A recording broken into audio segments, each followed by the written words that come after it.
welcome back to the 300th episode of the Daily Flip podcast. I'm your host, Alex, and today we're going to be flipping through some top stories all pertaining to how spending more money on programs may not actually have the intended effect when it comes from the government. There's one about solar panels, there's ones about homelessness, and then there's also one that talks about the European system of trains. I know it sounds kind of boring, but the overall idea is that the government spending more money on something is not actually going to solve the problem. And of course, we will end today with our Daily Delight, a story meant to leave you feeling positive, ready to take on the day. That's enough rambling from me. Let's jump into a different segment than normal. Just want to say thank you for 300 episodes. Everybody who comments, and they're sparse sometimes. Sometimes there are lots of people commenting, people that like the videos. I appreciate all of you. Thank you for sticking with me for 300. I was going to have a special announcement, and we're actually going to have to delay it a little bit. Real life work gets in the way, but I still want to get these episodes out every Monday, Wednesday, and Friday. So if you stuck with me this long, keep on sticking, and hopefully I'll have that special announcement here for you soon. With all that, let's jump into our first article. This one comes from Free Beacon, and the headline reads, Biden-Harris admin said a $1 billion program would bring thousands of solar panels to Puerto Rico. But guess what? That doesn't actually work out. The rest of the headline, before I rudely interrupt, is, quote, years later, only a few have been installed. But that's a little addendum there at the end. It honestly made it a little bit too long for me. The point being that just the government making promises overall, been over this before. I don't necessarily trust a politician when they make a promise, especially to me, because at the end of the day, I feel as though it's just pandering, and they're just trying to say what they need to in order to get elected. But even beyond that, government does not normally work as efficiently as you would want it to. And I'm not trying to just be mean. I'm not trying to just be cruel. I'm not trying to just be an anti-government person overall, because sometimes the government can do things that are very, very effective, especially when it comes to national defense. And I think that's where they should put a lot of their focus, and maybe even facilitating trade deals between countries, because having an understanding of the free market system, there are certain impositions that are placed on countries when maybe China, per se, maybe West Africa, maybe Australia, maybe Germany, whatever country you may be, they put on some sort of tariff, they put some sort of restriction on the goods that come in from other countries, and sometimes protectionist policies are needed in response. I would say very rarely, and I'm very hesitant, and you have to really make a strong argument for that, in my opinion, because at the end of the day, we should, in theory, be able to out-compete them. It doesn't always work out that way. Then again, the turn towards more protectionist policies within both parties has actually given me a little bit of pause more recently. But that doesn't mean the government can't have a role there. But the main idea, the main thing that we should focus on is having a government that, one, protects private property within its own borders, and two, ensures that the nation is safe enough to allow its people to prosper. And I think that government can be pretty good at those two things if it restrains its job to those two things. A lot of the time, it doesn't. And then we start seeing boondoggles. We see a pier being built outside of Gaza that basically fell apart within, 5-6 months? I mean, it took them more than the time that they promised in order to get it there, and then it kind of fell apart. Now, the example of a good policy, the CHIPS Act. I've talked about the CHIPS Act before, and I've talked about how there are some drawbacks to it, but overall, I think that it is a interesting approach on trying to ensure that our relations with Taiwan are strengthened and that China would be more hesitant to actually invade Taiwan. The reason being, well, there is strategic investment coming from us to Taiwan, but also Taiwan to us. We are actually relying on TSMC, the manufacturer of some of the most advanced microchips within the entire world, to help us build new facilities here. So we have an even stronger strategic interest in making sure that Taiwan stays free. And then you can say to China, well, hey, whoa, you're coming after one of our strategic partners here. You're not just actually going after your neighbor and possibly affecting supply chains. means you're also coming after an economic investment in the United States. I think you can make that argument a lot stronger, especially to the American people, when one, everything we use, it has microchips in it, so that's already a pretty strong argument. But two, you're saying this is going to hurt your pocketbook. Not only is it going to get more expensive while this war is going on and the supply chain is interrupted, but also you're going to be hurting, or China is going to be hurting American jobs that rely on the fact that TSMC is working with the United States. And if Taiwan is lost as a free nation, then China may actually cut off that partnership. They may dissolve TSMC. They may make it a Chinese-owned government corporation. So the point that I'm getting at here is those sort of policies, I feel as though I can at least understand where they're coming from. I can debate whether or not they're going to have the exact intended outcome that is wanted, but I can see the rationale behind it, and some of the things I do agree with, so I think the government can have some sort of place there, even if I think it's a little bit heavy-handed in certain locations. This policy that was put forward by the Biden administration is not one of those examples. The CHIPS Act was one of those good examples, and I gave credit to Biden when he did it, and I also gave credit to Biden when he ratcheted up the tariffs, or at least maintained the tariffs that Trump had with China. If a politician does something that you like, you should probably give them the time of day, at least a little bit of acknowledgement that, hey, okay, I may not agree on this, that, or that, I may not agree on this other thing, but hey, good stuff here. I think that this other program by the Biden administration does not fall into that category.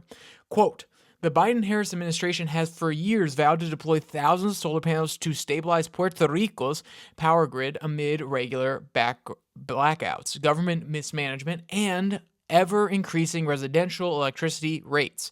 But years after making that promise, a billion-dollar program central to the effort yielding only a tiny handful of solar panels, the Washington Free Beacon has learned. So, I also think it's really funny here as we go into this new election cycle, as Harris is on top of the ticket, and Free Beacon obviously has its agenda here. So I'm not going to pretend like it doesn't. They didn't just say, oh, hey, it's Biden's administration. They specifically put the Biden-Harris administration, making sure that she gets tied to it. I think it's funny because if you had framed this article, let's say, then again, they probably couldn't have done it because they wouldn't have had all this information. But if they had framed this article maybe 6 months ago, it would probably just say the Biden administration. So obviously keep your eye out for that. You know, at the end of the day, all of these different organizations have their bias, just like I do. And it's always good to point these sort of things out. It's something that you should notice. You should be a critical thinker when going through all these, but you've heard that from all your college professors, so why do you need to hear it from me again? So let's actually jump into a little bit more. Quote, while the Department of Energy declined to tell the Free Beacon how many solar panels have been installed using program funds, and I'm sorry if I'm getting this wrong, SunNova, but all one word, Energy, one of the two U.S. solar firms awarded funding to oversee implementation of the program, acknowledged that just a, quote, small initial batch of installations have been completed across the entire island so far. The other firm, Generac Holdings, declined to comment. So, what do they mean by a small initial batch? Well, they don't actually give us a overview of what's going on here. But even okay, so let's take a step back. Even if we're to give them the absolute best benefit of the doubt, we're going to say that they are giving maybe 100 solar panels, and that's honestly not that much whatsoever. So let's assume that's the case. I'm looking here just on Amazon, Walmart, and obviously they're going to have some high-quality solar panels, so they'll probably be more expensive than this. But even if I choose the most expensive one from Shop Solar, which I don't know how large the array is, but let's assume that this is just one of the 100 that they're putting out there, it would cost $18,800. So if you're doing let's just call it $19,000 to make it a little bit simpler on the math. If you're spending $19,000 on one solar array, you're multiplying that by the 100 that they've installed, and we're giving them a generous one here. Guess what? That comes out to about $1 million, $1,900,000. So, what's going on here? Okay, we're putting in billions, $1 billion And over the course of a year, we haven't been able to install enough to even foresee then again, I understand there are administration costs. There's the cost of transporting things, of not just the solar arrays themselves, but actually connecting them to the grid. But even then, I would expect more to be done within a year. And I understand that my assessment here, I feel like I was being generous, because 100, that does sound like it's not bad. That is a pretty small batch, but let's actually go in and try to find a little bit more real world data. We're not just doing a hypothetical based on my trying to be generous. Quote, in recent years, Puerto Rico has been hit with a number of catastrophic storms and hurricanes that have inflicted substantial damage on the island and its power grid. Democrats have sought to address the damage through green energy programs. At the same time, residential electricity rates have surged recently, hitting an average of 23.77 cents per kilowatt hour, the Associated Press reported last month, or 44% more than the U.S. average. So when we start doing these sort of things, we're saying, okay, hey, we want to get that cost of electricity down. That's the whole point of this government funding. We want to make sure that they can have at least closer to the American average, because at the end of the day, even though they're not a state, they are a protectorate of the United States. Their people can semi-vote in our elections, and we need to look out for this population that is under our guardianship. So we're going to invest, right? We're going to put money into it. We're going to make sure that they have a robust green infrastructure, or just an infrastructure in general that is supplemented by green energy. Great. Let's do it. Let's 100%. Let's buckle down. Let's get Puerto Rico the energy that it deserves. And I'm being a little bit facetious here, because at the end of the day, the government is not the best way to do it, as you can tell from my comments at the very beginning of this episode. But my point being, if we're going to do it, if you're going to make an argument that my tax dollars need to go to Puerto Rico, that my tax dollars or the tax dollars of my kids, because remember, they're probably just printing more money and borrowing or putting out more treasury bonds in order to increase the amount of liquid cash that they have. So therefore, you're actually causing a little bit of inflation, and you're betting on the future productivity of the American people, aka my children and my grandchildren. If you're going to use my tax dollars, my grandchildren's tax dollars, my children's tax dollars, then let's do it right. Let's provide energy so that Puerto Rico can actually improve its productivity. That could be honestly, you could make a great argument that way.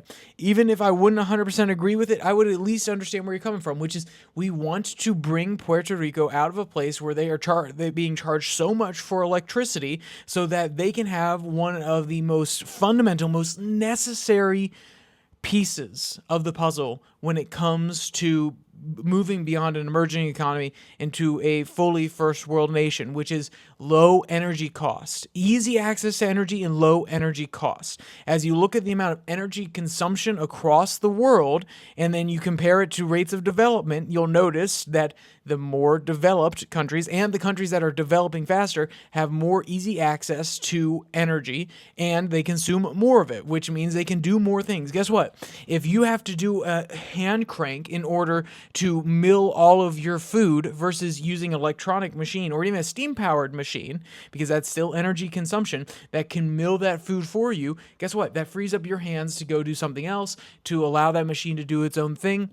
So you're actually saving time and energy. You're not burning as much energy versus the hand crank. You're not burning as much energy in order to create something that you can actually consume. So think of it that way. You're actually lowering the amount of energy input for the amount of energy output that you're getting from said product.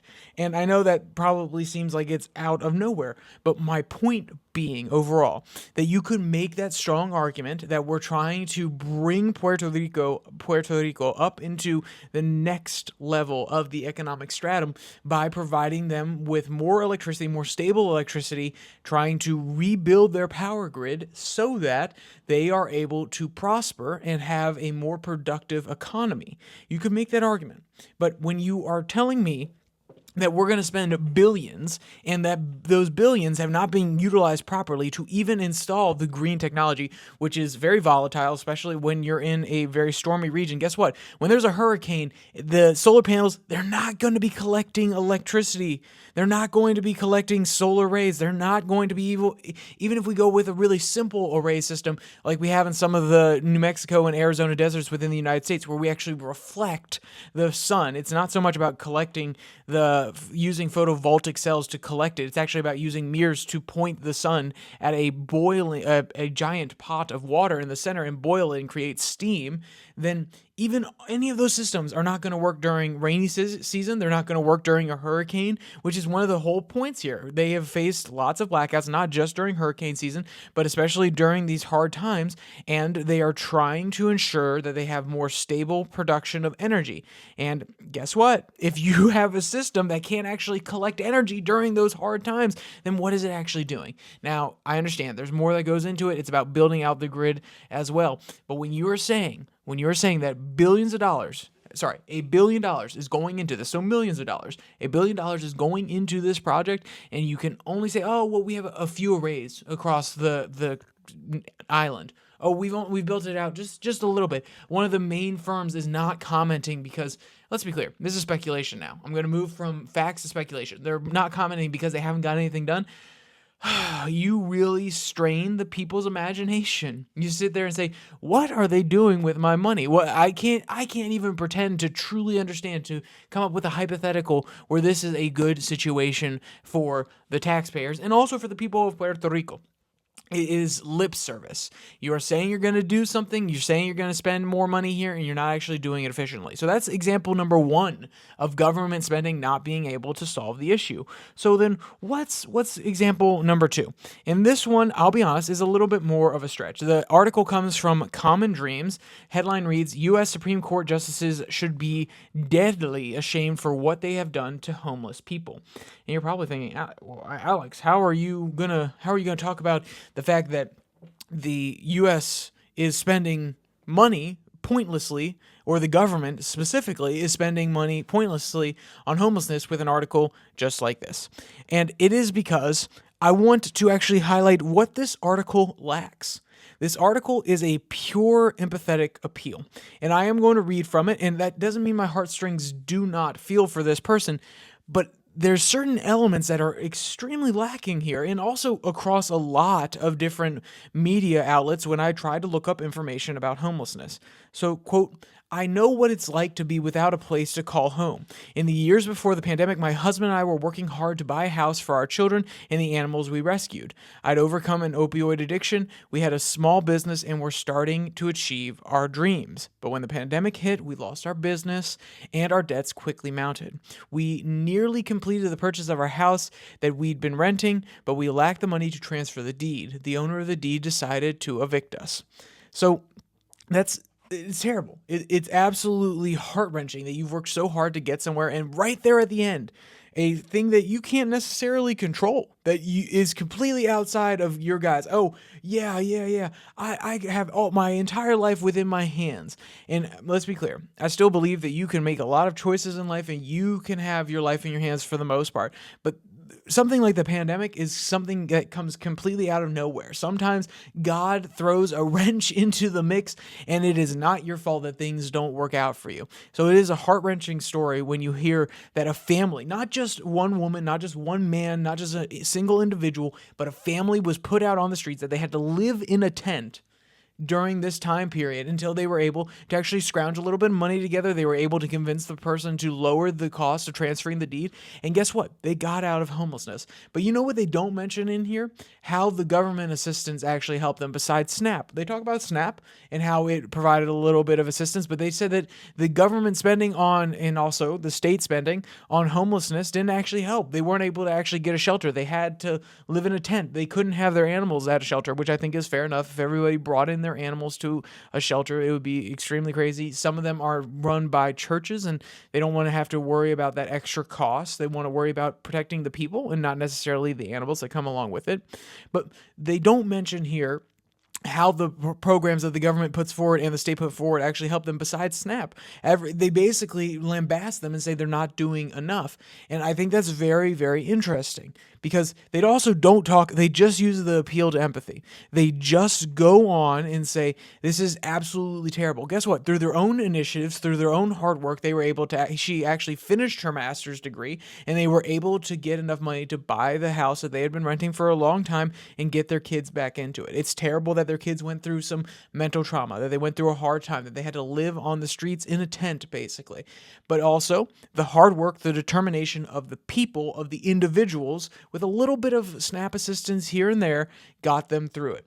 Those are all fair things. But what they don't mention in this article is they do not mention the overall costs that go into homelessness. They do not, and what I mean by that is the amount of federal money spent on homelessness and the amount spent on a state level, and then describing the outcomes.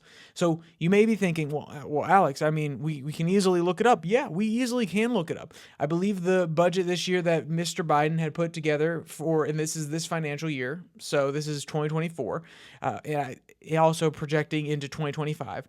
We can't actually look at outcomes yet for that, so that's fair enough. I believe it's somewhere north of $8.3 billion. So you may be saying, well, okay, what are we getting for that $8.3 billion? I can't find much information about it. I will be 100% honest with you.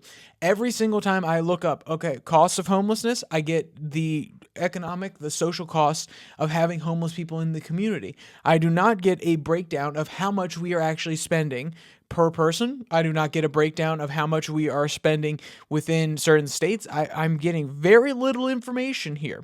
One of the only articles that actually describes the overall cost is one that I found from CBS News. Quote, California spent $24 billion to tackle homelessness over the past 5 years, but didn't consistently track whether the huge outlay of public money actually improved the situation, according to state audit released Tuesday. So that's something, but they're not recording the actual outcome. That seems kind of pointless to me. And what I mean by that is, if you want to actually advocate for more government spending on homelessness, you need to track the outcomes. You need to understand exactly how much we're spending here in, let's say, in Virginia, because that's where I live. You track how much you're spending in Virginia, the net change in the amount of people that are homeless, the amount of people that are at permanent shelters versus temporary shelters, the amount of people that are in temporary housing, the amount of people that get out of temporary housing.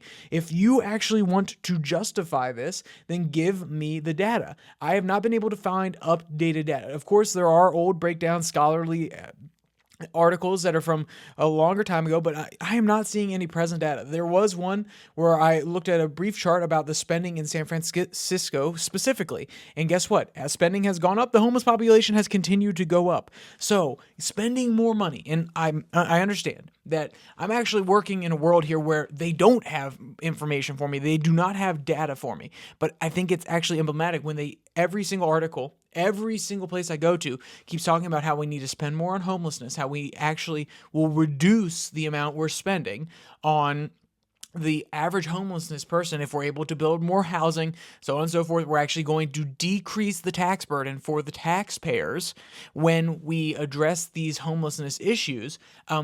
And yet there's no data supporting it. There's no direct data that says, okay, if you spend exactly this much on this person, you're going to lower the cost by this much. And it's not just projections, it's actually tested data. And you may be thinking, okay, what about these different programs that are going on across the entire nation? Whether that be in Denver, Colorado. I did a little podcast segment on it not that long ago about universal basic income and how they were talking about the good benefits that came from it.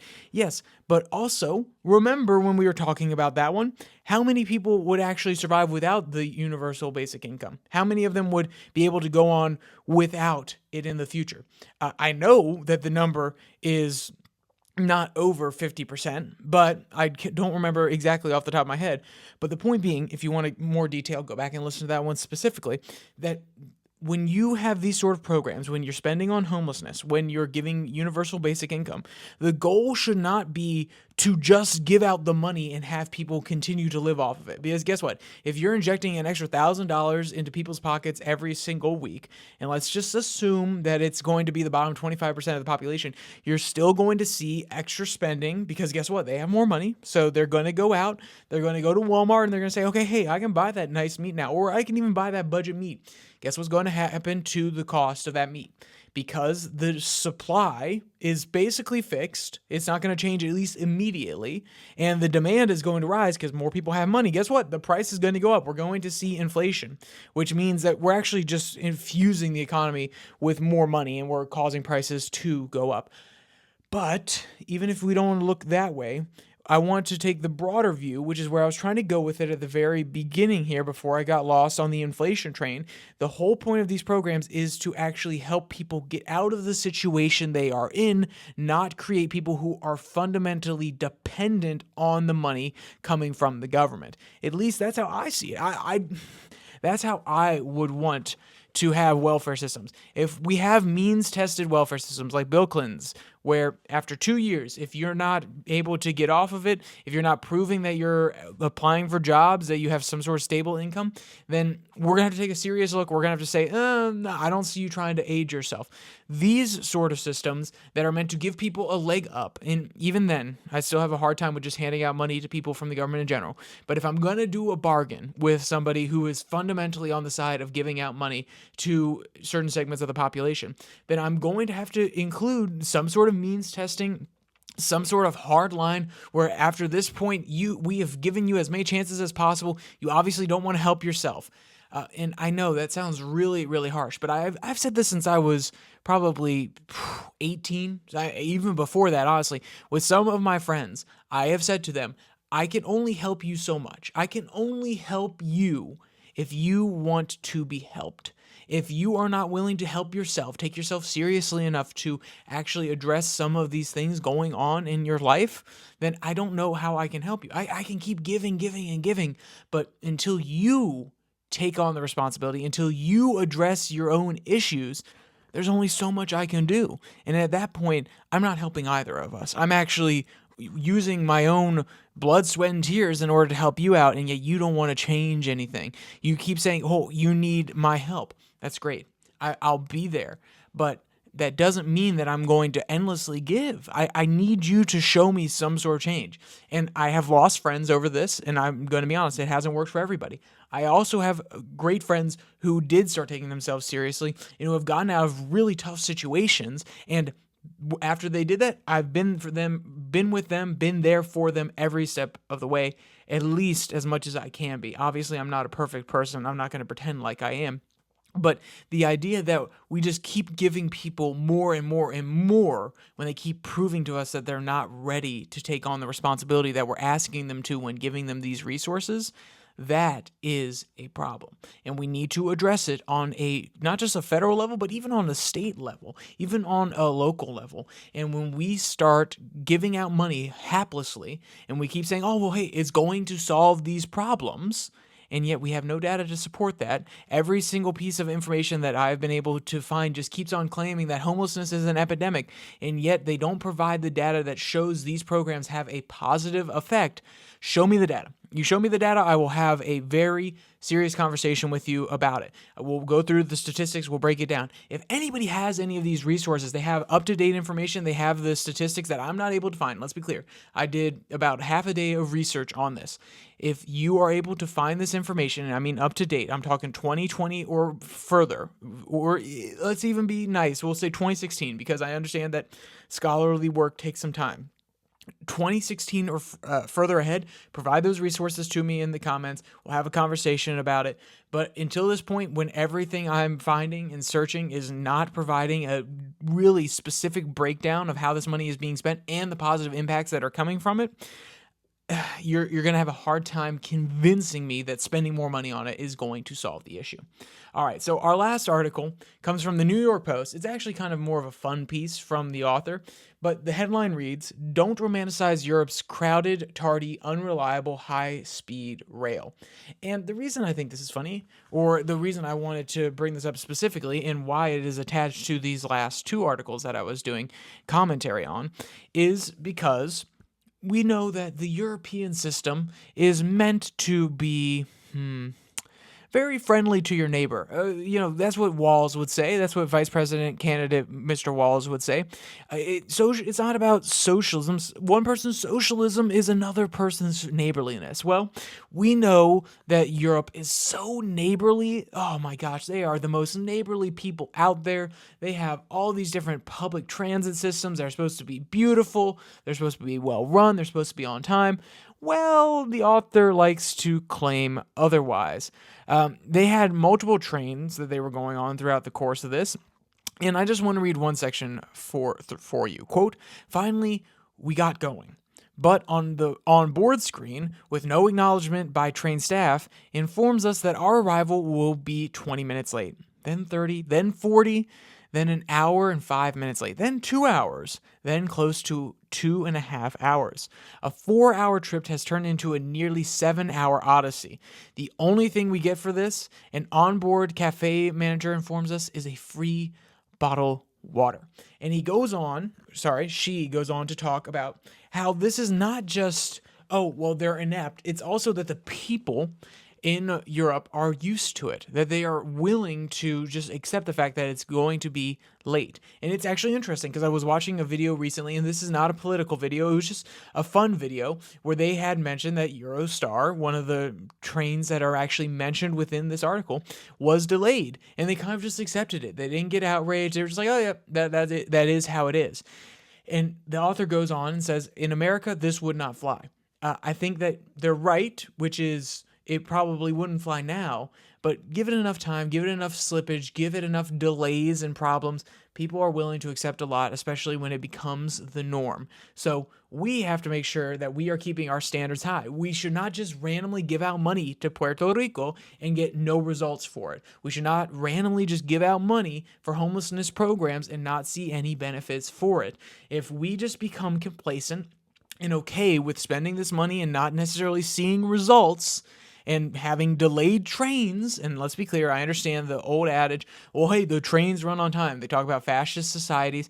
Fair enough. I understand that's an interesting criticism, but my point being, we cannot become complacent with the idea that just throwing money at a problem will solve it, especially when throwing that money comes at the cost of the taxpayer dollar, the future taxpayer dollars of our children and our grandchildren, and it comes directly from the government. Okay? At the end of the day, the government is not the solution. The government is not your father. The government is not your mother. They are not going to coddle you and make you feel good. Or I take that back. Maybe they will. But does that mean that you're actually going to have an improved situation? No, you're going to have your emotions. You're going to be cradled. Oh, yes, there you go. Oh, cute little baby. Oh, yeah, I'm so sorry. I mean, we're not actually going to fix anything because obviously we can't do anything unless it's inept. But hey, I bet you feel better because I talked to you. And I'm reading something right now. And the first line that really resonated with me is, politics is about the art of saying something that means nothing. That is what the government will provide you. Kind words that literally end up saying nothing. It's a nice little word salad. We've heard that a lot with Miss Kamala Harris. There's lots of fancy terminology in there, but at the end of the day, it's either self-contradictory or it doesn't actually resonate because there's no weight, there's no meaning behind those empty words. At the end of the day, don't trust the government to be the solver of all of your problems. Now that I've ranted on that long enough, I understand that was very disjointed, but there were 3 very separate articles that I wanted to tie together with one similar theme, and there was a little bit of stretching that I had to do in order to make sure that everything was on message and resonating. But I think at the end of the day, you got my point. But now we're going to move on from that sad stuff, and we're going to end on a positive note. And this article comes from Boing Boing, and the headline reads, "Trash Panda or Tiny Genius? This raccoon's knot tying skills are unbelievable." And if you want to hear about this guy's little adventures in Portland, how he's actually a genius at puzzles and also the general smarts of raccoons. Not that I think that we should be advocating for raccoons in general. I just think it's fascinating to learn about how smart some of these animals actually are. So if you want to read this article or you want to read any of today's articles, there'll be links in the description below that like and subscribe button. Also down there, you can find the podcast on Spotify, Pocket Casts, Podvine, as well as the Twitter handle at Your Daily Flip, where I post a Twitter tirade every Tuesday and Thursday. The last 2 weeks have been a little hectic. I actually reposted some old ones, but we're trying to keep it consistent going forward. And maybe we'll have some new content on Tuesdays and Thursdays on the YouTube channel here soon enough. That was supposed to be the special announcement. I wanted to have it ready by tomorrow.